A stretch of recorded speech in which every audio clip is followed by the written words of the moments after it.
காஞ்சிபுரத்தில் பிரபல ரவுடி மர்ம நபர்களால் நாட்டு வெடிகுண்டு வீசி கொலை செய்யப்பட்ட சம்பவம் பரபரப்பை ஏற்படுத்தியுள்ளது.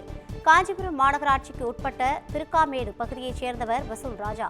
இவர் மீது 20க்கும் மேற்பட்ட கொலை முயற்சி, ஆள்கடத்தல் உள்ளிட்ட வழக்குகள் நிலுவையில் உள்ளது. வழக்கு ஒன்றில் கைதாகி சிறைக்கு சென்ற வசூல் ராஜா கடந்த சில மாதங்களுக்கு முன்தான் சிறையிலிருந்து வெளியே வந்துள்ளார். இந்த நிலையில் இன்று அவரது வீட்டருகே வசூல் ராஜாவை 5 பேர் கொண்ட மர்ம கும்பல் ஒன்று நாட்டு வெடிகுண்டு வீசி கொலை செய்துவிட்டு தப்பி சென்றது.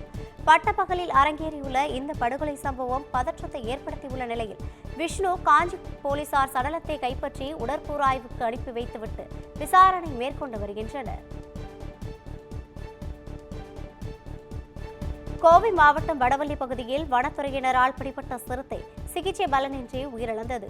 கடந்த ஆகஸ்ட் மாதம் முதல் கொம்பனூர் மற்றும் தொண்டாமுத்தூர் பகுதிகளில் புகுந்து கால்நடைகள் தொடர்ந்து தாக்கி வந்த சிறுத்தை நேற்று கலிநாயக்கன் பாளையத்தில் குடியிருப்பு பகுதிகளுக்குள் புகுந்ததால் பரபரப்பு ஏற்பட்டது.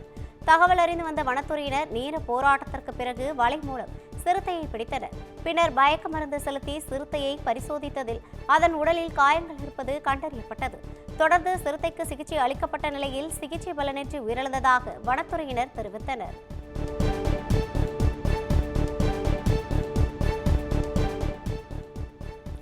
விருதுநகர் மாவட்டம் பிள்ளையார்குளம் ஊராட்சி பணியாற்றிய ஊராட்சி செயலாளர் தங்கபாண்டியனுக்கு சொந்தமான இடங்களில் லஞ்ச ஒழிப்புத்துறையினர் முன்னிலையில் அரசு அதிகாரிகள் அளவீடு பணிகளில் ஈடுபட்டனர். கடந்த 2023 நடந்த கிராம சபை கூட்டத்தின் போது முறைகேடுகளில் ஈடுபட்டு வருமானத்திற்கு அதிகமாக சொத்து சேர்த்ததாக குற்றம் சாட்டிய விவசாயி அம்மையப்பனை நெஞ்சில் காலால் மிதித்த புகாரில் கைது செய்யப்பட்ட தங்கபாண்டியன் ஜாமீனில் வெளியே வந்தார். ஆயினும் அவர் பணியிடை நீக்கம் செய்யப்பட்டார். இந்த நிலையில் வருமானத்திற்கு அதிகமாக சொத்து குவித்த வழக்கு தொடர்பாக தங்கபாண்டியனுக்கு சொந்தமாக ஊராட்சியில் உள்ள திருமண மகாலில் வீடுகள், கடைகள், விவசாய நிலங்கள், தோப்புகளில் அதிகாரிகள் அளவீடு பணியில் ஈடுபட்டனர். வரும் 14ஆம் தேதி புதுச்சேரி ஜிப்மர் மருத்துவமனையில் புறநோயாளிகள் பிரிவு இயங்காது என்று ஜிப்மர் இயக்குநர் தெரிவித்துள்ளார். ஹோலி பண்டிகையை முன்னிட்டு வரும் 14ஆம் தேதி மத்திய அரசு விடுமுறை அறிவிக்கப்பட்டுள்ளது. எனவே மத்திய அரசின் கட்டுப்பாட்டில் இயங்கி வரும் புதுச்சேரி ஜிப்மர் மருத்துவமனையில் புறநோயாளிகள் பிரிவு இயங்காது எனவும், இந்த தேதியில் நோயாளிகள் ஓபிடிக்கு வருவதை தவிர்க்குமாறும், அவசர பிரிவு சேவைகள் அனைத்தும் வழக்கம் போல் இயங்கும் என்றும் ஜிப்மர் இயக்குநர் தெரிவித்துள்ளார்.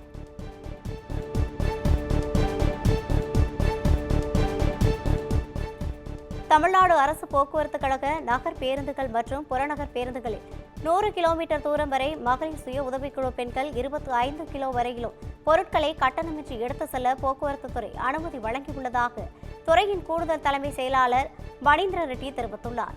சுய உதவிக்குழு அடையாள அட்டை வைத்திருக்கும் மகளிர் 25 கிலோ வரையிலான சுமைகளை கட்டணமின்றி எடுத்து செல்லவும், அதற்காக கட்டணமில்லா சுமைச்சீட்டு நடத்துனர் வழங்கவும், சுமைகளை பேருந்துகளில் ஏற்றி இறக்கும்போது நேரத்தை வழங்கவும் இது தொடர்பாக போக்குவரத்து கழக வேளாண் இயக்குநர்கள் நடைமுறைப்படுத்தவும் மணீந்திர ரெட்டி அறிக்கை வாயிலாக கேட்டுக் கொண்டுள்ளார். தயாநிதி மாறன் தொடர்ந்துள்ள அவதூறு வழக்கிலிருந்து விடுவிக்க கோரி சென்னை சிறப்பு நீதிமன்றத்தில் தாக்கல் செய்த மனுவை முன்னாள் முதலமைச்சர் எடப்பாடி பழனிசாமி திரும்பப் பெற்றுக் கொண்டார். நாடாளுமன்ற தேர்தல் பிரச்சாரத்தின் போது தொகுதி மேம்பாட்டு நிதியை முறையாக செலவிடவில்லை என பேசிய எடப்பாடி பழனிசாமி மத்திய சென்னை தொகுதி எம்பி தயாநிதி மாறன் அவதூறு வழக்கு தொடர்ந்தார். இந்த வழக்கு எம்பி, எம்எல்ஏக்கள் மீதான வழக்குகளை விசாரிக்கும் சிறப்பு நீதிமன்றத்தில் நீதிபதி ஜி. ஜெயவேல் முன்பு மீண்டும் விசாரணைக்கு வந்தது. அப்போது இந்த வழக்கிலிருந்து விடுவிக்க கோரி கடந்த முறை தாக்கல் செய்த மனுவை திரும்பப் பெறுவதாக எடப்பாடி பழனிசாமி சார்பில் ஆஜரான வழக்கறிஞர் தெரிவித்தார். இதை ஏற்றுக்கொண்ட நீதிபதி வழக்கின் அடுத்த கட்ட விசாரணையை ஏப்ரல் மாதம் 9ஆம் தேதிக்கு ஒத்திவைத்தார்.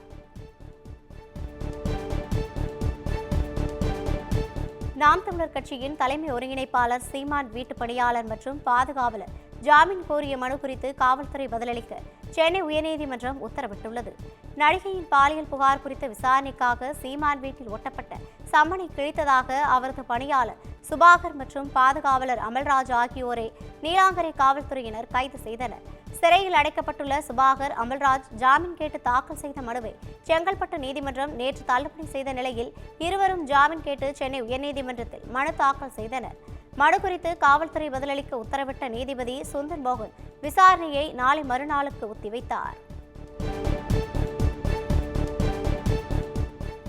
சென்னையில் விடுதியில் பதுக்கி வைத்திருந்த கஞ்சா பயன்படுத்தி வந்த பயிற்சி மருத்துவர்கள் மற்றும் சப்ளை செய்தவர் என 4 பேரை போலீசார் கைது செய்தனர்.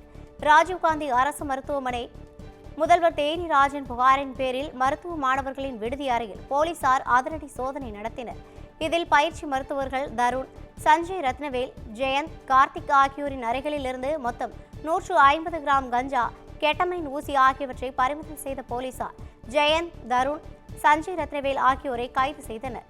அவர்கள் அளித்த தகவலின் பேரில் கஞ்சா சப்ளை செய்த சைதாப்பேட்டையைச் சேர்ந்த ரோட்னி என்பவரை கைது செய்து அவரிடமிருந்து 1 கிலோ 400 கிராம் கஞ்சாவை போலீசார் பறிமுதல் செய்தனர். கொடநாடு கொள்ளை வழக்கில் முன்னாள் முதலமைச்சர் ஜெயலலிதாவின் பாதுகாப்பு அலுவலர் வீரபெருமாள் கோவை சிபிசிஐடி அலுவலகத்தில் நடைபெற்று வரும் விசாரணைக்கு நேரில் ஆஜரானார். முன்னாள் முதலமைச்சர் ஜெயலலிதா மற்றும் எடப்பாடி பழனிசாமி ஆகியோரின் முதன்மை பாதுகாப்பு அதிகாரியாக இருந்த வீரபெருமாளுக்கு சிபிசிஐடி போலீசார் சம்மன் அனுப்பி இருந்த நிலையில் அவர் நேரில் ஆஜராகியுள்ளார். நீலகிரி மாவட்டம் கொடநாடு எஸ்டேட்டில் கடந்த 2017 ஏப்ரல் 23ஆம் தேதி நடைபெற்ற கொலை சம்பவத்தை சிபிசிஐடியும் விசாரித்து வரும் நிலையில் 250க்கும் மேற்பட்டோருக்கு அழைப்பாணை விடுக்கப்பட்டு விசாரணை நடத்தப்பட்டது குறிப்பிடத்தக்கது.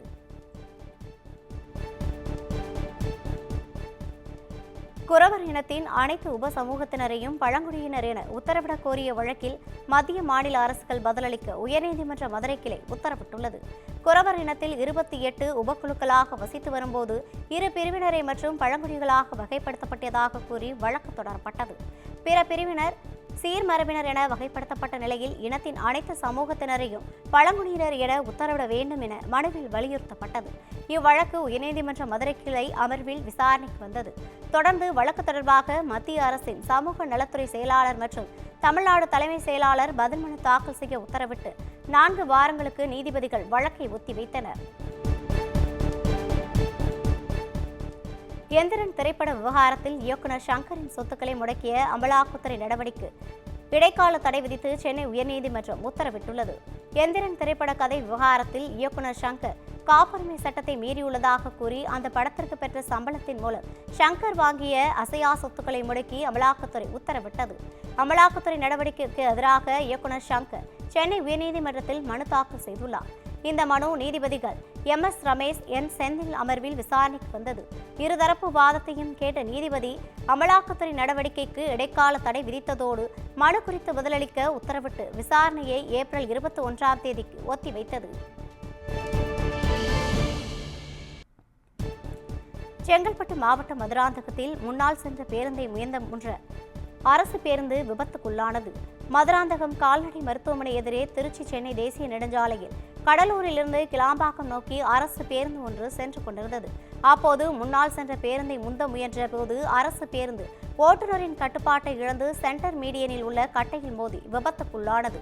இதில் பயணம் செய்த 10க்கும் மேற்பட்டோர் காயமடைந்த நிலையில் மருத்துவமனைக்கு அனுப்பி வைக்கப்பட்டனர். பேருந்து விபத்துக்குள்ளானவுடன் ஓட்டுநர் தப்பி ஓடியதால் பயணிகள் செய்வதறியாது தவித்தனர். தகவல் அறிந்து வந்த போலீசார் பேருந்தை அப்புறப்படுத்தி போக்குவரத்தை சீர் செய்தனர். தஞ்சை மாவட்டம் ஏழப்பட்டி அருகே சரித்திர பதிவேடு ரவுடி பழிக்கு பழியாக வெட்டி கொலை செய்யப்பட்ட சம்பவம் பரபரப்பை ஏற்படுத்தியுள்ளது. ஏழப்பட்டி நடுத்தருவைச் சேர்ந்த சரித்திர பதிவேடு ரவுடியான குருந்தையன் இருசக்கர வாகனத்தில் வீட்டிற்கு சென்று கொண்டிருந்தார். அப்போது அவரை பின்தொடர்ந்த காரில் வந்த ஒத்திகை ராஜா குருந்தையன் மீது காரை மோதி விழச் செய்தார். இதையடுத்து ஒத்திகை ராஜா உள்ளிட்ட 2 குருந்தையனை சரமாரியாக வெட்டி கொன்றனர். தகவல் அறிந்து சம்பவ இடத்திற்கு வந்த போலீசார் குருந்தையன் உடலை மீட்டு உடற்கூர்வாய்க்காக அனுப்பி மருத்துவமனைக்கு அனுப்பி வைத்தனர். விசாரணையில் 2013இல் உலகநாதன் என்பவரையும் 2014இல் உதயா என்பவரையும் குருந்தையன் நண்பர்களுடன் சேர்ந்து கொலை செய்தது தெரிய வந்தது. இதனால் இந்த கொலைக்கு பழிக்கு பழியாக நடந்துள்ளதாக போலீசார் தெரிவித்தனர். புதுச்சேரியில் வெஞ்சல் புயலின் போது வீடுகளை இழந்தவர்களுக்கு முழுமையாக நிவாரணம் வழங்காததை கண்டித்து திமுக மற்றும் காங்கிரஸ் சட்டமன்ற உறுப்பினர்கள் வெளிநடப்பு செய்தனர். புதுச்சேரி சட்டசபை கூட்டத்தொடர் நேற்று துணைநிலை ஆளுநரின் உரையுடன் தொடங்கியது. வரும் 27ஆம் தேதி வரை கூட்டத்தொடர் நடைபெறவுள்ள நிலையில் இன்று ஆளுநர் உரைக்கு நன்றி தெரிவித்து சட்டமன்ற உறுப்பினர்கள் பேசினர். அப்போது வெஞ்சல் புயலால் முழுமையாக வீடுகளை இழந்தவர்களுக்கு நிவாரணம் தராமல் உள்ளதாக பேரவையில் சட்டமன்ற உறுப்பினர்கள் கேள்வி எழுப்பினர். அதற்கு பதில் அளிக்கவில்லை என கூறி எதிர்க்கட்சித் தலைவர் சிவா தலைமையில் திமுக மற்றும் காங்கிரஸ் சட்டமன்ற உறுப்பினர்கள் வெளிநடப்பு செய்தனர்.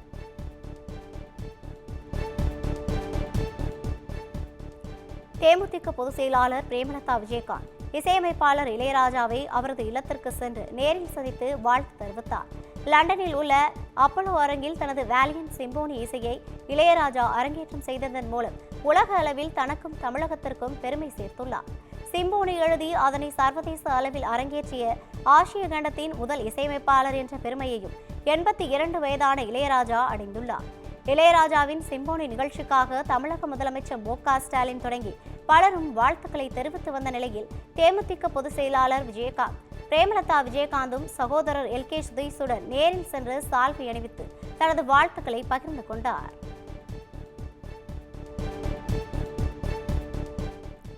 கன்னியாகுமரி, தூத்துக்குடி, நெல்லை, தென்காசி மாவட்டங்களில் இன்று மிக கனமழை பெய்யும் என சென்னை வானிலை ஆய்வு மையம் தெரிவித்துள்ளது.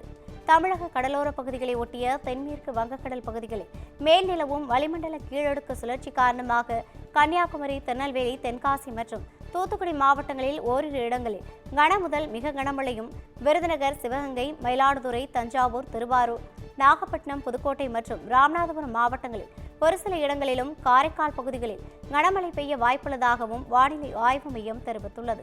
சென்னை மற்றும் புறநகரை பொறுத்தவரையில் வானம் ஓரளவு மேகமூட்டத்துடன் காணப்படும் என்றும், நகரின் ஒரு சில பகுதிகளில் இடி மின்னலுடன் கூடிய லேசானது முதல் மிதமான மழை பெய்ய வாய்ப்புள்ளதாகவும் கூறப்பட்டுள்ளது.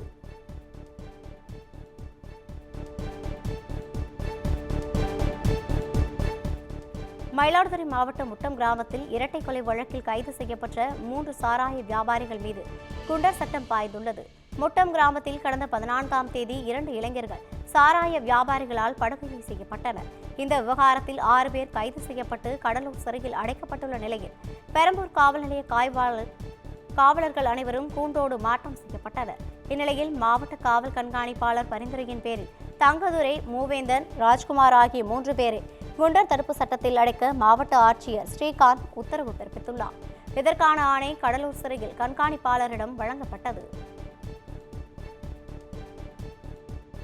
குமுதம் மற்றும் தமிழ்நாடு மின்சார வாரியம் இணைந்து வழங்கும் சிக்கனமும் பாதுகாப்பும் யூஸ்ஃபுல் டிப்ஸ் மின் நுகர்வோர் சேவை மையம். மின் கட்டணம் தொடர்பான சந்தேகங்கள், இலவச மின் இணைப்பு குறித்த தகவல்கள், பழுதடைந்த மின் கம்பங்கள் அல்லது பில்லர் பாக்ஸ் குறித்த தகவல் தர, மின் இணைப்பு பெயர் மாற்றம் குறித்த சந்தேகம், இவை அனைத்திற்கும் 9497 9497 என்ற எண்ணை தொடர்பு கொள்ளவும்.